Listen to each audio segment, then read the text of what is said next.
where business buying banter meets no BS reality. Get ready to dive into the world of buying and selling businesses without the fluff and fancy jargon. Whether you're a seasoned business buying pro or a curious aspiring entrepreneur, this is where the real talk happens. Because in business, there's no room for sugarcoating. Let's get down to the brass tacks. What there is she is. Richard Parker How are you? in the house?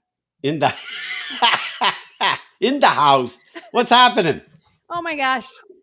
It's a big week. Let's talk about it, Richard. The news and all the employees in America are doing cartwheels because the FTC took a big step towards banning non-competes. What do you think about that? Perfect. I mean, as long as they don't ban them for the right appropriate situations, which are almost always more relevant to the owner. I mean, unless an employee is getting ridiculous amounts of money for performing their job, you can't prevent someone from earning a living. Yeah. And of course, you at the same flip side is you got to prevent trade secrets getting out that they shouldn't be. So it's a little bit of a slippery slope, but on the whole, yeah, why should they be bound for it? Someone who's making an average income and you can't tie them down. That's wholeheartedly different than someone who exits their business for millions of dollars and you don't want them to compete with you. Man, I got stories about my non-competes, which could take a whole show in itself. But good Lord, I had to sign them every loan shop that I worked at. And when I started on the job, I had to hand in my email list of my broker partners, my COIs, my customers that have been loyal to me through the years. I had to hand it in so their marketing department could send out mass emails on my behalf working for that employer, that bank. But then when I left, I couldn't call on any of them anymore because they claimed to own the list. They own the list, yeah. And then and then they would call my COIs and my broker partners, Richard, when I went to the next loan shop. And thankfully, people do business with people, I always say that, not the brick and mortar banks. Right. People do business with people. And you can't stop them from doing that. You know, the only thing and why I alluded to it is a slippery slope. If there's businesses that have a lot of trade secrets or certain algorithms, you get it a lot in the financial world where there's real deep insight into how they do their job, pick their investments, those type of things, or other tech type businesses or healthcare industry where, you know, the employee is really getting access as part of their job to legitimate trade secrets and secret sauces. There has to be an element of preventability for them to just take that and export it to a competitor. Because that's not only, it's not only not right, it shouldn't be legal. Yeah, right.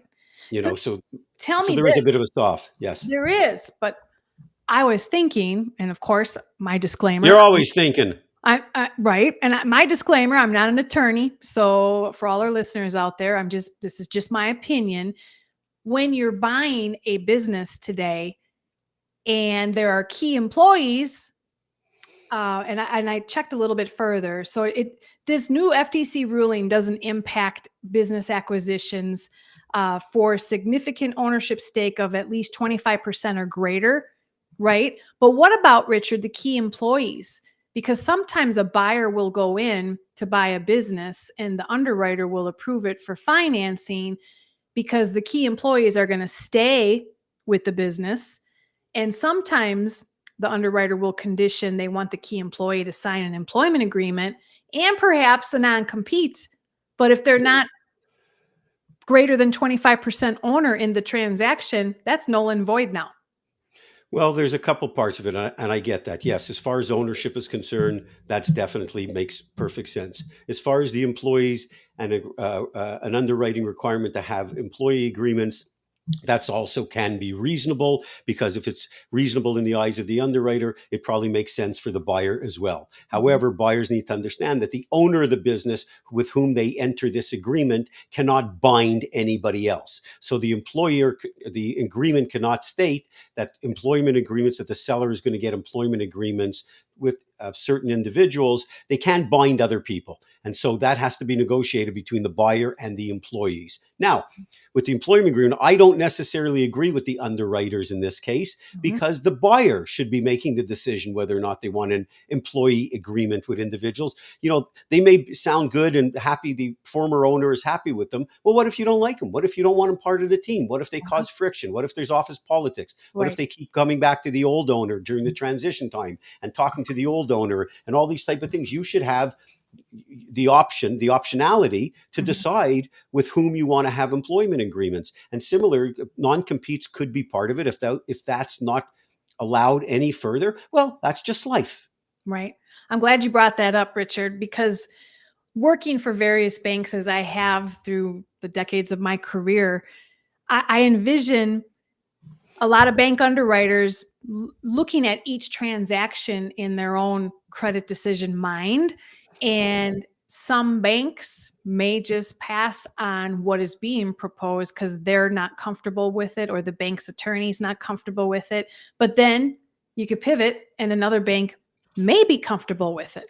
So again, my message here is you can't just assume the bank that you're first initially going to as a business buyer is going to be the best sourced bank project for you to buy that business. Right. Yeah, and I think what buyers should understand is they read this information regarding SBA criteria, right? Of what do you call it? The SOP, right? Yep. And what's in there. But that doesn't mean that every single bank subscribes to every one of those points in the SOP. Correct. This is the SOP. Buyers should look at this as this is the latitude that the SBA has allowed the lenders to operate within. This is the framework. But just because they say this bank, they say this is allowed, does not mean that a specific bank, first of all, doesn't mean they have to do it, and doesn't mean that they're going to do it. So this is like the global parameters, but you've got to interview and submit to various banks because things can be significantly different from one to the other. Generally speaking, the rates are going to be pretty darn close. Right. But other than that, it's not that it's room for negotiating. It's more who allows what within the parameters of that SOP. And so to your point of visiting with and vetting numerous banks, that a buyer should be doing that the same way an underwriter is going to vet a buyer. That's right. And what's going in my head right now is the SOP is talking to me to say, hey, Richard, SOP, you know me. But but we don't know every bank's comfort level and their credit policies. Exactly. It's crazy, but it makes it fun. Makes it fun. So, all right. Well, that was the top topic of the week, I think, that we had to start off the show with. So let's get on with the real business here and share with everybody that you have been putting together this free webinar series for business buyers that want to network and learn from you, because you've got over 3 decades of experience helping business buyers find good businesses to acquire. And this webinar series that you have been putting on, I have been attending in the background in case there's any kind of asks about SBA, but the knowledge and the information that you have been providing to these aspiring business buyers has been eye-awakening.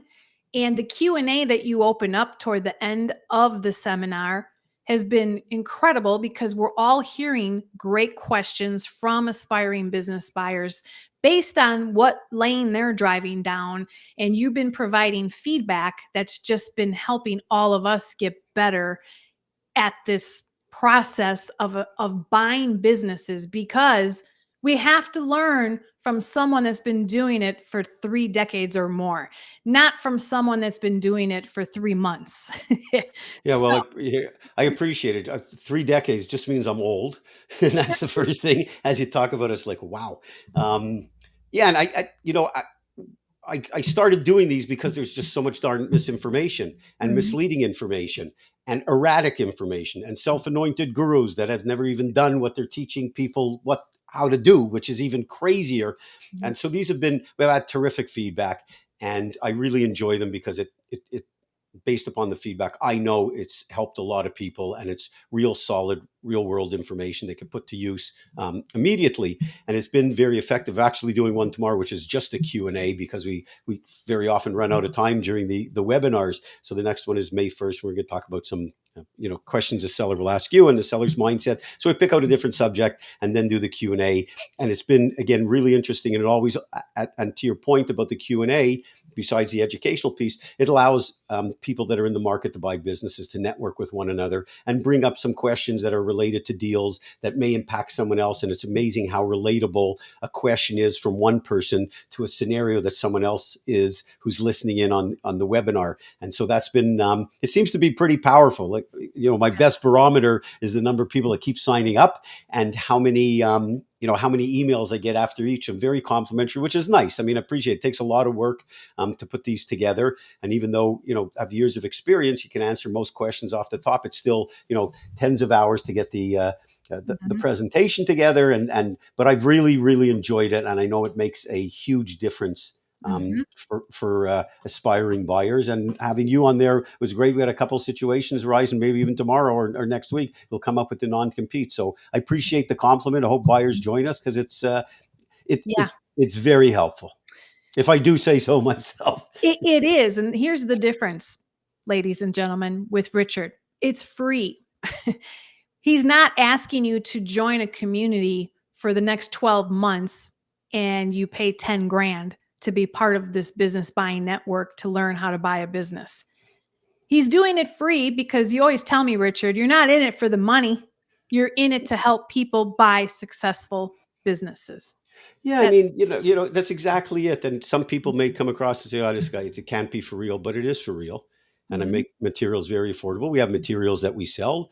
The vast majority of people who join the webinar for the first or second time end up buying the course, because they say, "Oh, that he knows what he's talking about," and I do. Yeah. I don't have a laundry list of things that I'm really terrible at. My weaknesses are a lot longer than my list of weaknesses, a lot longer than my strengths. But when it comes to buying and selling small businesses, I know my stuff, and I'll say that with great pride and confidence. And Mhm. this is not about selling materials. I don't sell boot camps. I don't sell consulting or trade ups to $10,000 or $25,000 program. The agenda for this is exactly what it's been from day one, related to our materials, which is just helping people.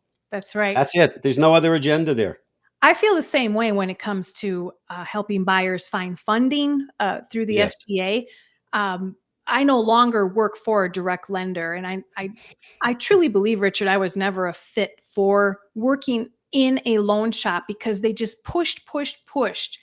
Get 20 million, get 30 million, just go. And I'm like, wait a minute, slow down. We're dealing with an individual's future, and they're not buying a home, they're buying a business, which is probably 4 to 10 times greater than buying a home when it comes to price and financing. And we're rushing and we want more. My mantra always has been quality over quantity.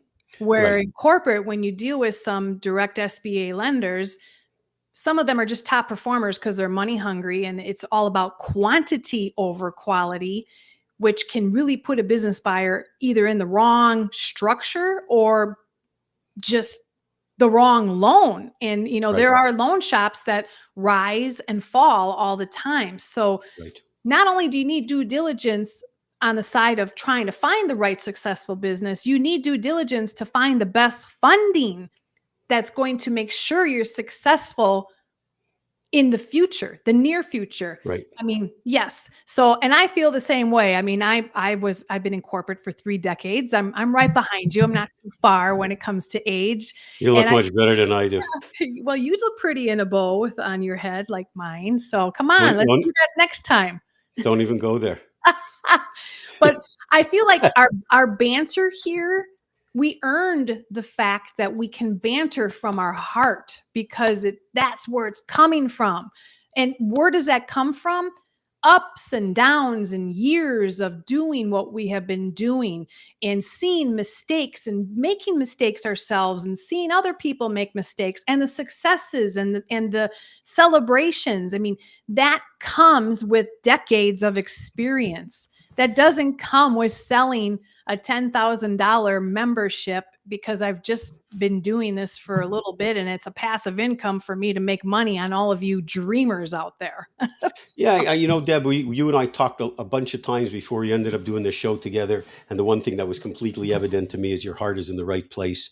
I understand people who work for the loan shops. That's their business. It's great. But when you have a deep caring for someone, and how people, and concern about their outcome, which you do, and you combine that with an invaluable service, which is being able to aggregate all the noise and the misinformation for someone who's looking to acquire a business and put them in the right loan with the right lender. I mean, it's really it's a very noble career. And there are the naysayers because we have so many people in this industry who don't know what the hell they're talking about, or buyers that are not willing to spend any money, or um, think they're the smartest people in the room, but they don't represent the majority. And they certainly are ones that I don't really pay much attention to, them or the programs that they buy. I've never read any of them. I just know the headlines and the bumper stickers related to the material is so full of nonsense. I just don't pay any attention to it. And when you do right by people, ultimately it wins out. I mean, ultimately. And That's right. like for what you do, and anybody, that we've talked about that has the opportunity to speak to you about your advice and the work that you do and the consulting you provide, they're always blown away. And it's just testimony to the fact that you want to align yourself with the right deal team. That's it. And to get the right deal team always costs a few bucks, but you could do it economically. It's just understand what you're going to be buying. Like you said, you're making what could potentially be the largest investment in your life. And Right so on. if you're not willing to surround yourself with people that are smarter than you and more experienced than you and pay for that type of work, then to me, I say like goodbye and good luck to you. There you go. There you go. So back to your webinar, Business Buying Yes. Network and Learning Series. The last webinar and maybe the one prior, can you share with our audience maybe a good question or two and in the answer that was provided? Teach us a little bit on what's being asked in these webinars. Well, one thing that came up, we were covering the subject matter. We've had a bunch of different ones. People can go to YouTube and see all the prior webinars, but we were talking about questions to ask the seller.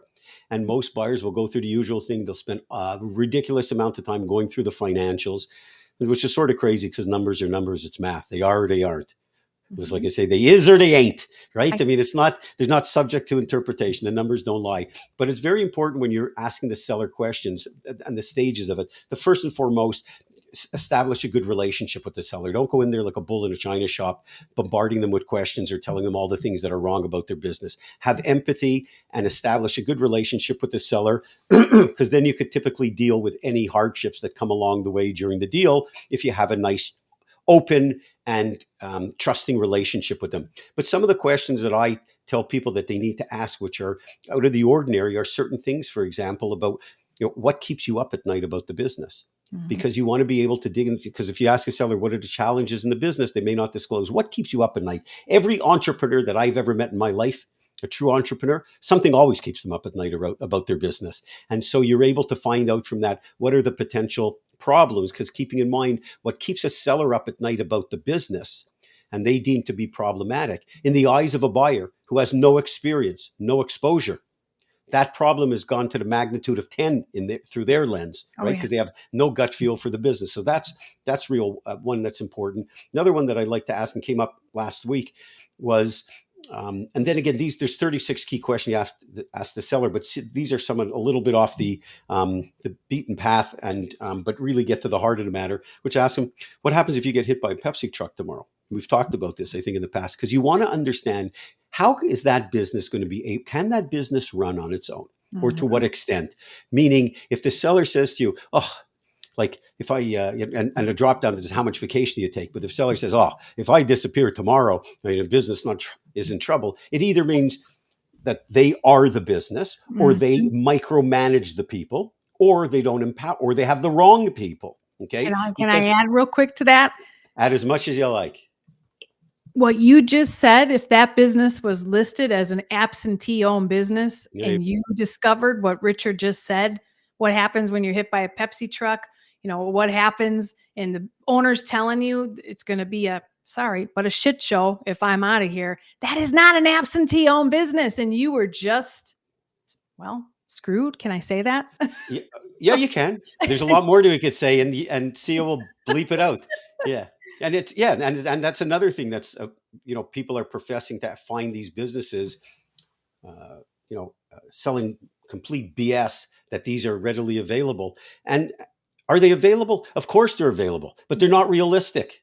And I always like to cite the example. You have a job, you have a terrific job. You're working for, I don't know, a big tech company and you're making a good living and you figure you're going to invest in a couple of businesses and you buy a few laundromats or whatever down the road. And they all tell you, oh, you buy this course and tell you absentee run businesses and you have two people working at each location and they're different people. And then what happens if 1, 2, or 12 of them quit all at the same time? Okay. What are you going to do? Just give up your day job and start washing clothes? I mean, you don't even know how to work the cash register, right? Like, I mean, you're screwed. There it is again. See ya. There it is again. Beep it out. But yes, it's just so misleading. And more than anything else, it's just not real.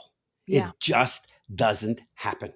Mm-hmm. And it doesn't happen in numbers that are large enough to even make the claim. Could it happen 1 out of 1,000 times? Of course.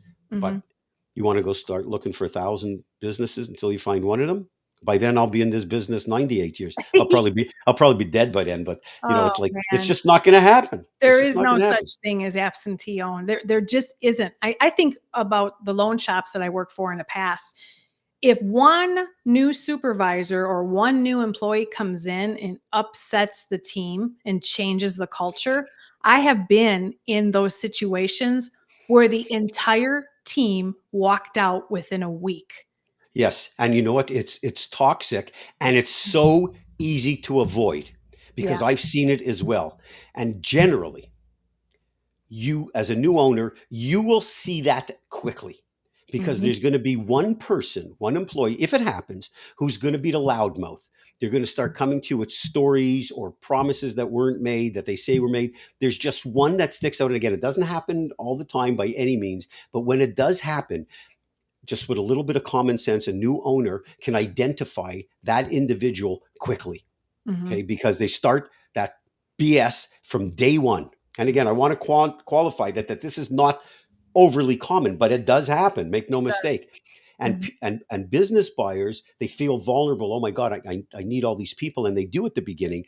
And sometimes these employees leverage that. I need these people. What am I going to do? Understand, if you're a business buyer and any of that BS starts to bubble to the top shortly after you take over, you need to understand 2 things. Number one, that individual, no matter how you think you're going to reform them, the behavior and attitude that they demonstrate, that's as good as it's going to get. That's your best hope, okay? Because more than likely, that bad behavior and attitude problem is going to decline, and it's clearly going to infect other employees. And I've always looked at it and saying, if it's the wrong person, get them gone. Yeah. That's it. And you got to replace them because you can't be held hostage. And if you are, it sets the wrong tone for every other employee in the place, and you soon can become a doormat. So you've got to deal, that's part of business ownership. You've got to deal with tough decisions, and you got to make decisions. And sometimes it's products, sometimes it's service, sometimes it's staff, sometimes it's suppliers, whatever it is. You have to be prepared to make those tough decisions because they could throw your business off the rails pretty quickly. And you're not going to do that if you think you can buy a business that's absentee owned and that you can just forget about it. What did I say in New York? Forget about it. That's never, ever, ever going to happen. Ever. I wish that would all stop. Some of the acronyms that I hear that's being marketed, I just wish it would all go away, but it's so preyed upon people, and suckers are lining up. I was with someone for breakfast yesterday, and they're in a similar business. When I say similar business, information business, and they have an information product, if you will. It's mostly videos. I've seen parts of it. It's like, okay, it's like, and they were talking through, and it was more like friendly competition breakfast. It was just nice, had a coffee together, nothing more than that. They were a nice individual, and they sell a program for $15,000. Wow. and Whoa. no support, no consulting, no guarantees. And they have a trade up program from that, I think, to like $25,000. Oh man. And I'm looking at that and saying, you know what? It's just mind boggling. But as long as you don't get into nonsense of misleading people about how they can go about doing it, people will make their decisions whether or not they want to spend that kind of money on information. That's up to the individual. But at the very least, what drives me crazy, there's people out there charging that amount of money, and the information itself is garbage or Yes. misleading. And I don't pay any attention. I see it all the time because it's you see it online or what have you, or it comes onto social media or my LinkedIn account. So I don't pay attention to it. I don't name names. It's their business. They could do whatever the hell they want. They can operate unscrupulously as they want. But it's really unfortunate for the individuals.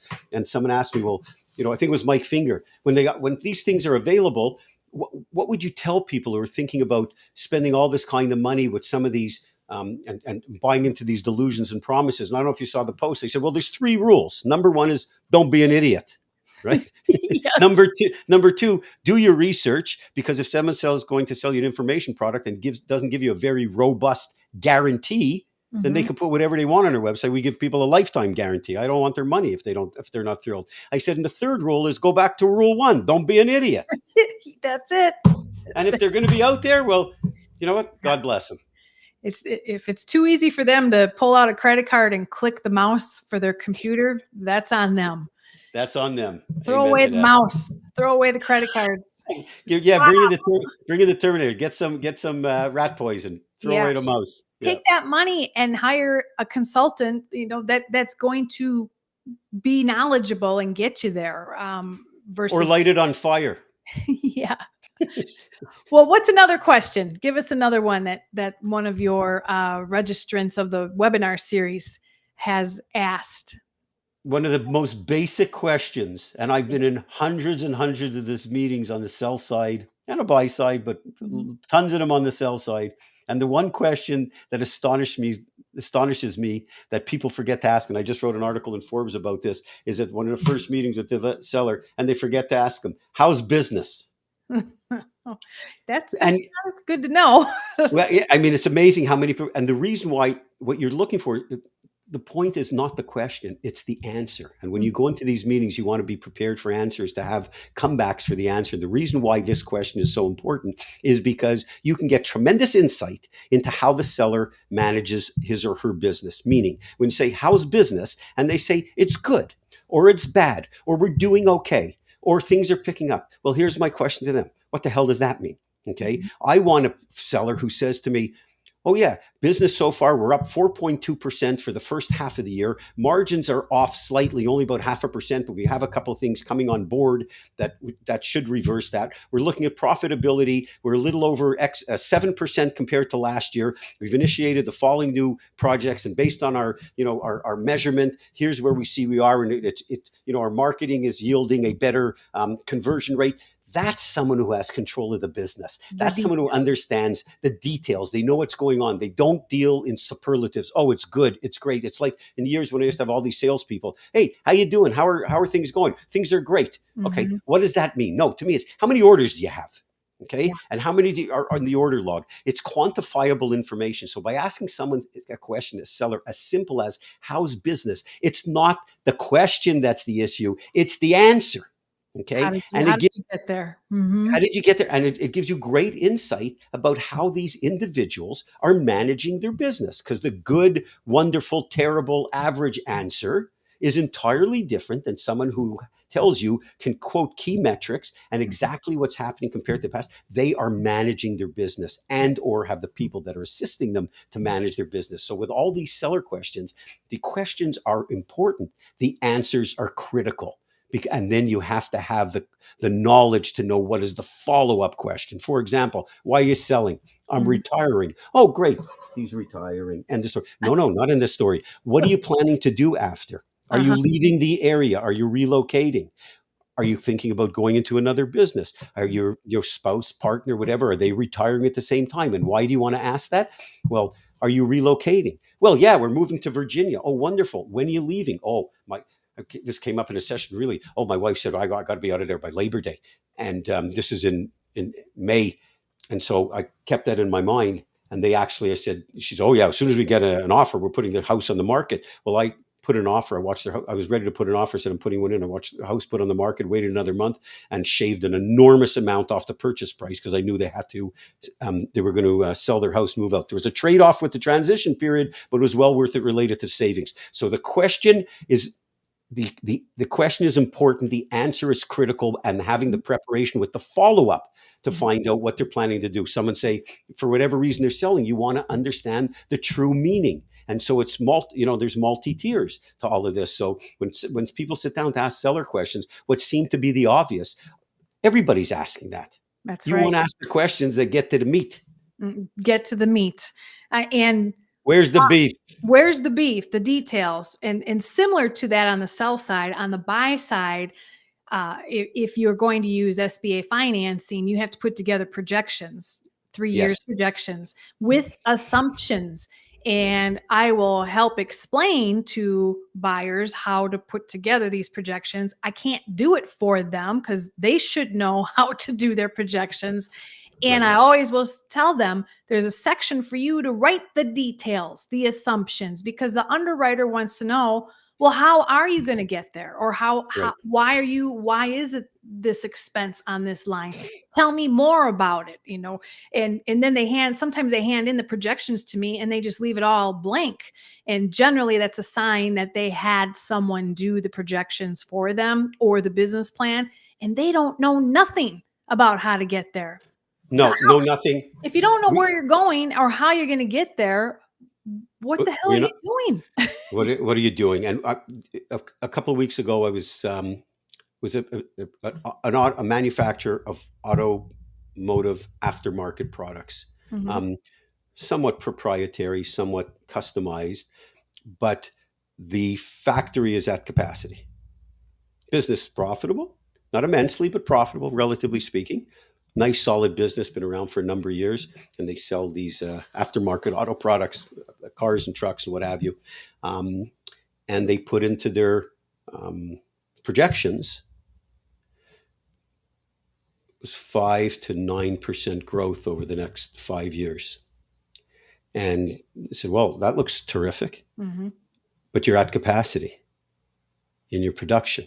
So how are you going to grow this business? Yeah. Are you planning on just raising your prices from 5 to 9%? Oh no, we can't do that because it is still competitive. We have a somewhat unique item. I said, well, if you're at capacity and you can't produce more in the existing facility, you either have to raise your prices or you got to get another facility. Mhm. And if you get another facility, startup costs, etc. You So bet. don't just pull projections out of your rear end. Right The on. the rationale is it's important to the underwriter, but Mhm. it's more important to the buyer You because got if it brings you back to breathing oxygen in the real world, not smoking crack. And a lot of the assumptions to the buyer's projections were discovered when you, the buyer, were having that conversation with the seller, like Richard just mentored you. Ask the questions. How is business? Yeah. What are the details? Well, now you take those details and you start to figure out, well, how is it going to look on my side? Right? Exactly, exactly, Yeah. exactly. It's Well, digging in. You want to believe what the seller has to say. You have to validate everything. And if you mhm. go into these meetings unprepared, not having done your initial research, if you don't have the right questions, know what answers to look for, and have your follow-up questions ready, then you know what? Here's what happens. You're just going to spend a whole lot of time looking for businesses, and your chances are you're either never going to buy one or you're going to buy the wrong one. That's right. Guess what time it is, Richard? Who's the duper? Who's the dupa? Not Can't me, not wait. you. Let's see who the You dupa never is. know. Okay. I could be the dupa. Or me, easily. I'm a dupe every day, at least once. Oh, I think the little who.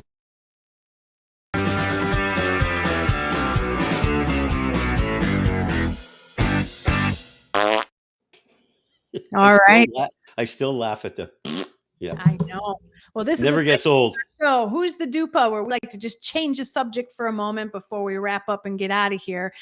I mentioned our last show, Richard, that every time we talk about buying a business, my smartphone picks up everything as to what we're talking about. And then in the evening, when I want to catch up on some social media, I'm just loaded with ads about how to buy a business. I have to say, I've never found your ad in my Facebook. So good news is I don't think you're spending ad because you're just word of mouth referrals. So that's a compliment. Yeah, we promote the webinars, whatever. Yeah, but I'm not getting busy with all this That's right. BS ads online. Yeah, But that let's aren't working. put up this ad that we came across because this is our Put on my glasses Dupa? here. Who's the Dupa segment. Okay, now I could Um, see. I took off, who put it up and such, but this is the Facebook ad. Buy a profitable laundromat. My gosh, in 15 days, Richard, and no experience required. I was like, damn, this is really good. And 271 people within the first hour liked this, which means they want to learn more, which is going to lead them down the path to some kind of course to pay for to help you buy a profitable laundromat in just 15 days, no experience required, and you will have financial wealth and freedom, Richard. What do you think about that? Who's the dupa? Well, first of all, there's 272 idiots. So you can call them dupa. The 271 that liked it and the one who wrote it or who's behind it. Okay. Those are the dupas. So it's not who is the dupa, it's who are the dupas because it's all of them. It's like, this is like an idiot convention. Okay. Anybody who believes this is a certified idiot. And anybody who puts this out is worse. Okay. Because it's not true. It's not going to happen. Could it happen 1 out of 10,000 times? Maybe. You buy a complete piece of crap business in 15 days. What the hell are you going to, what are you going to get in 15 days? What are you going to get in 15 days? A lot of I mean, quarters. Didn't you say that? well, maybe. I mean, you might, or you might not get any. That's the reality. You might not get any. And so you can't do any part of this process in 15 days. I mean, you're going to organize the price. You're going to, I mean, it could take you 15 days to organize your money to get the transfer done. You think you're going to write up legal documents for the agreement back and forth in 15 days? So who's the dupa? 272 idiots and including the dupa who wrote this. That's my assessment. And I'm sorry that I can't be a little more assertive. I can't even get my own laundry done in 15 days. How? Oh, no. And yeah, if I gave it to my kid to get the laundry done, it would be 115 days. So you're right. It's crazy. Yes. That's why you can't pay attention to it.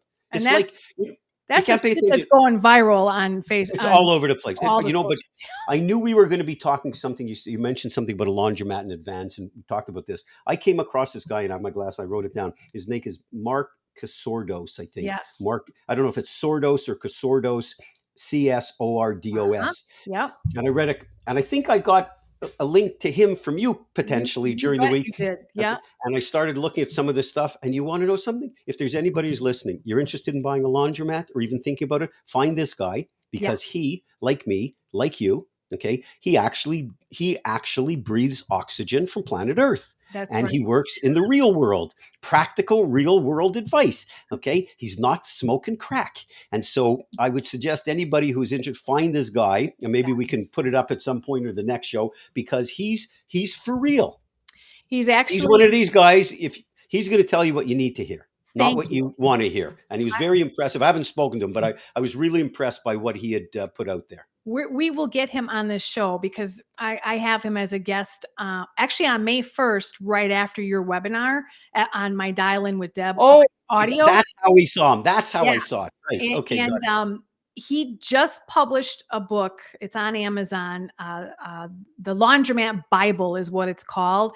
Oh my gosh. I sent him that ad that we just saw, and he's got something to say about it, and you'll probably hear it on the Dial In with Deb audio show, but we will get him on this Business Buying Banter.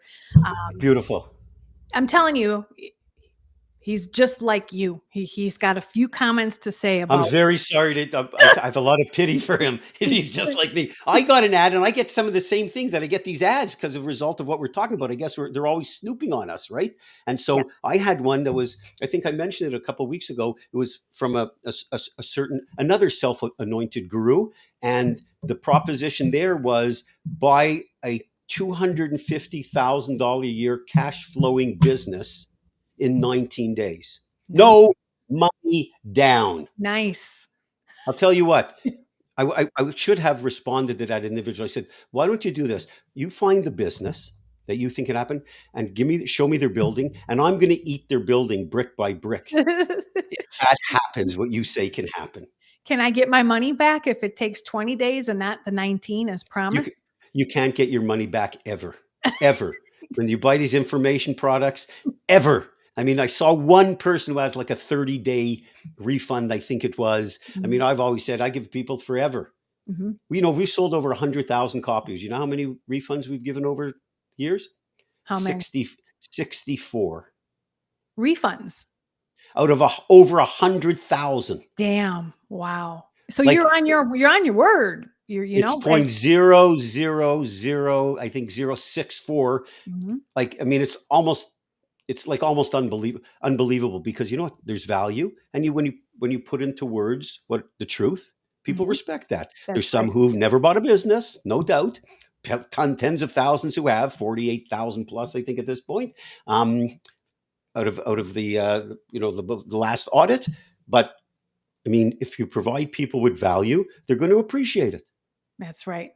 So as we wrap up our show here, you're providing that value with your webinar series. And Sia will put up the QR code for those that are still hanging around toward the end of the show here. May 1st. You're going to join. I hope you're going I to be there because am. there's always SBA questions. I We need am. the legit guru on there to answer I'll them. be there That would behind be the you. scenes. And you know why I like to be on there is because some of the questions presented, I'm actually learning a lot from you, Richard, because SBA does not have to be the only source to buy a business. There are other funding ways, and you help buyers recognize that. I like to hear about that because sometimes some of the businesses you can get funding through other rounds besides SBA, right? Oh, absolutely. Mhm. If the drive and the need and the desire is to acquire business, there's lots of options available.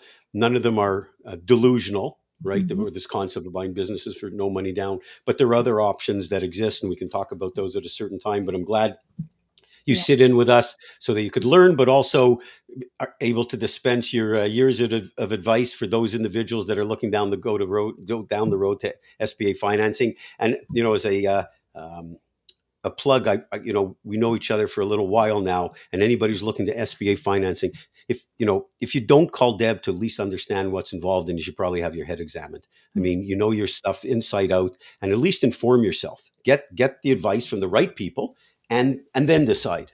Oh, thank you. Yes.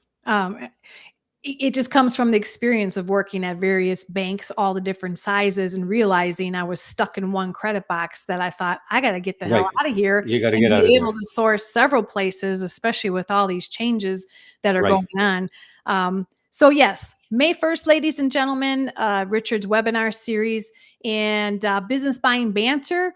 We're going to be moving into the summer months and going every 2 weeks just because there are more vacations and people tend to slow down a little bit with online activity, and to allow the webinar series to kind of filter in when we're not doing Business Buying Banter, which I'm grateful for because we're serving the community of aspiring buyers, and there's We so are many serving. of them, Yes, there's so so many. many We're of them. we're serving them. It's a beautiful thing. Yeah, we should do a selling a business buying banter I show. have I was going to write a course years ago because I used to tell people, well, what about, do you have a course on selling a business? I said, yeah, take the course, hold it up in the mirror. It's the opposite. Are you funny? Oh No, man. that's quite involved, but it's so busy with buyers. But I'd actually mapped out, and I have mapped out, some of the ideas related to selling. But I really like to focus on the buy side because Yeah, you can change a lot of lives, and we have. I mean, that's and right. it's sure on the sell side, but on the buy side, really, like, Mhm. exponentially. People, like, hopes, dreams, and aspirations coming true. I mean, it's a thing of beauty. You It sit back is. and watch magic happen. And I love it. You're ending the show on a positive note as we should. So, all right. Well, that's it for Business Buying Banter, ladies and gentlemen. Thank you for joining Richard Parker and I. Check out richardparker.com for the webinar. If you need funding for buying a business, debcurtis.com. And we thank you for your support. If you're on YouTube, make sure you hit subscribe and like our episode because We support small businesses and we are small business owners just as much. So your support is greatly appreciated. Richard, that's all for us this week, right? That's right. Thanks, Deb. Go with God. We'll see you soon. Go with God. Go Later. with God. Bye, Deb. Bye.